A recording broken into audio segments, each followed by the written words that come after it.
Alright, so I'm out here prepping one of these S550 solid axle conversion kits and figured it'd be a good time to kind of go over what this includes as a kit and what you can get separate, and some basic information because we get a lot of questions on these.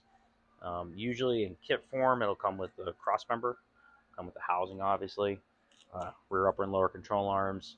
This one is a pre-welded anti-roll bar. We usually like to send a builder's kit so that way you can get the housing under the car, get the cross member and get the shock cross member in place, and then build an anti-roll bar around that. But this customer had already previously purchased one of these entire kits for a car. He's just doing another one, so I felt confident enough in using the same anti-roll bar again. Let's start with the cross member. You can buy the cross member by itself. It does bolt into locate, but needs to be reinforced. You're going to need a 25.5 minimum chassis with this. It's got bars that favor being able to tie into the location of this cross member, and that's very important. This bolts into locate, but you absolutely need to tie it in and brace into the upper and lower control arms. This is kind of actually how it would mount in the car, basically like that. There's your lowers, there your uppers. And meets the housing just as you see it. You can use this one of our housings. If you want to buy it by itself, again, you can use it with an 8.8. Anybody else's 9-inch. Our stuff's a centered pinion. You can use it with the factory pinion offset, whether it's obviously in an 8.8 or, again, somebody else's 9-inch. Aside from that, a lot of people ask about cutting out the rear seats, spare tire well, stuff like that. That can all stay. You're going to have to tie the cage into it, so of course there's going to be some cutting. Aside from that, typically use, as far as like this combo of parts is concerned, as a kit. This is all built around somebody's going to use a 275 60-15. So it's a 15 by 12 with a 3-inch backspace wheel. As far as running something bigger than that, like a 315, you're definitely going to need a mini tub. With a 275, you usually don't.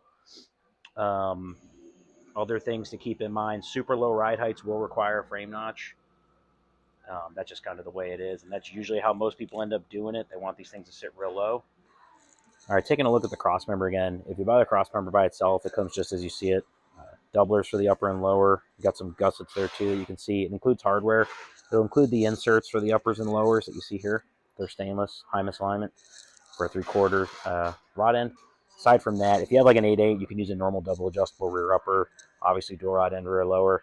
The lower control arm bracket location can't be stock, whether you have an 8.8 or a 9-inch.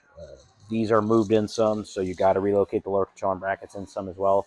When you order online, there's a drop-down menu to add our brackets, but if you're using somebody else's stuff, there's measurements there as far as like a rough center line you need to put them at.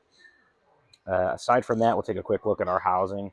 Obviously includes billet shock mounts, nice hardware. This one's in Moly. We do offer a mild steel that'll be a little bit more affordable, but standard 5-hole upper mount, 6-hole lower mount, coilover brackets, back brace and lower brace are standard. This one also includes bottom bracing. That's a little bit overkill. This one has a nice big fill cap, drain plug, obviously. What makes our Moly housings a little special is the billet faceplate, blind third member holes machined in there. Hopefully keep the sucker from leaking.